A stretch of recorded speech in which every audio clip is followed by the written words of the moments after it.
So guys, for the first method, you want to go to search and type in troubleshoot settings. And now once you're on this, you want to click on other troubleshooters. And now you want to find Windows Update. Click on run. And now once this comes up, you want to select I can't download, install or uninstall an update. And then click on yes to run the Windows Update diagnostics. It's now going to try to find the problem. If it detects anything, it will try to fix it for you. See if that works. If that's still not working, then for the second method, you want to go to search and type in CMD. Now you want to run it as administrator.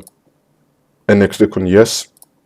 And now once you run this, you want to type in sfc /scan now and then click on enter. And you now want to run this scan. Wait for this to load. I'm going to skip the video to when the scan will be fully completed. And now once you complete that scan, now you want to type in dism /online /cleanup -image /restore health and then click on enter. And you now want to run this scan as well. Wait for this to load. And now once you complete both those scans, you want to restart your computer and this should fix your problem.